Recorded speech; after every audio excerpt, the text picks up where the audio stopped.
ഈശോയിൽ സ്നേഹമുള്ള സഹോദരി സഹോദരന്മാരെ, ലൂക്കായുടെ സുവിശേഷം 22:19-20. അവൻ അപ്പമെടുത്ത് കൃതജ്ഞതാസ്തോത്രം ചെയ്ത് മുറിച്ച് ശിഷ്യന്മാർക്ക് നൽകിക്കൊണ്ട് അരുളിച്ചെയ്തു, ഇതെൻ്റെ ശരീരമാണെന്ന് നിങ്ങൾ എൻ്റെ ഓർമ്മയ്ക്കായി ചെയ്യുവിൻ.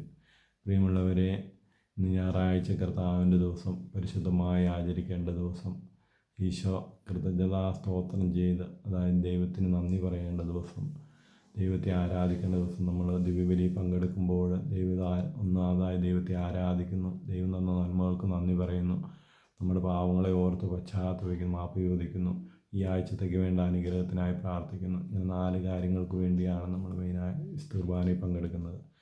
അപ്പോൾ ഈ അനുഗ്രഹങ്ങളെല്ലാം നമ്മുടെ ജീവിതത്തിലേക്ക് വരുന്നു.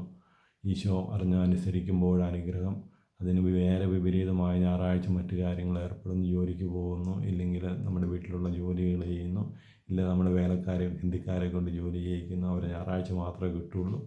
അങ്ങനെ ചെയ്ത് കഴിയുമ്പോൾ ഇതിന് നേരെ വിപരീതമായി മാറും. 1 കൊറിന്തോസ് 11:26-29 വരെ, നിങ്ങൾ പലരും രോഗികൾ, ദുർബലർ, ചിലർ മരിച്ചു പോകാനും കാരണം അയോഗ്യതയോടുകൂടിയുള്ള വിശുദ്ധ കുർബാന സ്വീകരണം എന്ന് പറഞ്ഞാൽ, കർത്താവിൻ്റെ വചനം അനുസരിക്കാതെ ഈ ലോകത്തിൻ്റേതായിട്ട് ജീവിക്കുന്നു, ഇല്ലെങ്കിൽ പേരിന് ഞായറാഴ്ച പള്ളിയിൽ പോകുന്നു, കുമ്പസാരിക്കാതെ ഒരുക്കമില്ലാതെ വിശുദ്ധ കുർബാനയിൽ പങ്കെടുക്കുന്നു, ശനിയാഴ്ച വൈകുന്നേരം വരെ കുടിക്കും, എല്ലാവരും സ്വീകരിക്കുന്ന പോലെ വിശുദ്ധ കുർബാന സ്വീകരിക്കും. അത് നമുക്ക് കെണിയും കുടുക്കുമായി മാറും. അതായത് അയോഗ്യതയോടുകൂടിയുള്ള വിശുദ്ധ കുർബാന സ്വീകരണം നമുക്ക് രോഗികൾ, ദുർബലർ, ചില മരിച്ചു പോകാനും കാരണം അയോഗ്യതയോടുകൂടിയുള്ള വിശുദ്ധ കുർബാന സ്വീകരണമാണ്.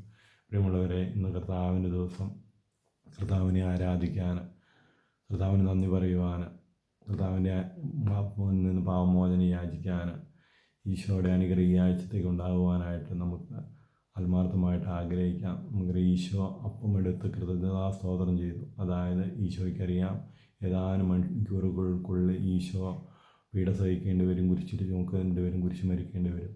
എന്നാൽ ഈശോ ഇതന്നെയെല്ലാം ഓർത്ത് ദൈവത്തിന് നന്ദി പറയുകയാണ്.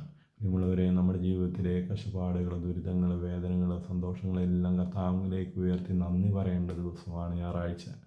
അങ്ങനെ നന്ദി പറയുമ്പോൾ മുറിക്കപ്പെടുന്ന ഒരു അനുഭവം ഉണ്ടാകുമ്പോൾ അവിടെയെല്ലാം നമുക്ക് പിടിച്ചു നിൽക്കാൻ പറ്റും. ക്രിസ്തീയ ജീവിതം കുരിശിൻ്റെ ജീവിതം. ഈശോ പറഞ്ഞ്, എന്നെ അനുഗമിക്കാൻ ആഗ്രഹിക്കുന്നവൻ കുരിശും എടുത്തുകൊണ്ട് എൻ്റെ പിന്നാലെ വരട്ടെ. അപ്പോൾ ഈ കുരിശ് ചുമക്കാനുള്ള ശക്തിയും കൃപയും ലഭിക്കുന്നത് നമ്മൾ ഈ ദുഃഖങ്ങളെ, ഭാരങ്ങളെല്ലാം കർത്താവിലേക്ക് ഉയർത്തി കൃതജ്ഞതാസ്തോത്രം ചെയ്യുമ്പോഴാണ് മറ്റുള്ളവർക്ക് നമുക്ക് മുറിച്ച് നൽകാനായിട്ട് പറ്റുന്നത്. ഈ ഒരു അനുഭവത്തിലേക്ക് കർത്താവിൻ്റെ അനുഗ്രഹത്തിനായി നമുക്ക് പ്രാർത്ഥിക്കാം. ഇന്നേ ദിവസം ഈശോയുടെ പരിശുദ്ധ രക്തത്തിൻ്റെ സംരക്ഷണം നമുക്ക് ഓരോരുത്തർക്കും ഉണ്ടാകട്ടെ. ഈശോയുടെ നാമത്തിൽ എല്ലാവരെയും അനുഗ്രഹിച്ച് പ്രാർത്ഥിക്കുന്നു. പരിശുദ്ധ അമ്മയുടെ ഹൃദയത്തിലേക്ക് നമ്മളെ ഓരോരുത്തരെയും സമർപ്പിക്കാം. പരിശുദ്ധ അമ്മ നമുക്ക് വേണ്ടി മാധ്യസ്ഥ അപേക്ഷിക്കട്ടെ. സകല വിശുദ്ധരുടെയും മാലാഖമാരുടെയും മാധ്യസ്ഥം നമുക്കുണ്ടാകട്ടെ. എല്ലാവരെയും ഇന്നേ ദിവസം പരിശുദ്ധമായി ആചരിക്കാൻ ഈശോ അനുഗ്രഹിക്കട്ടെ.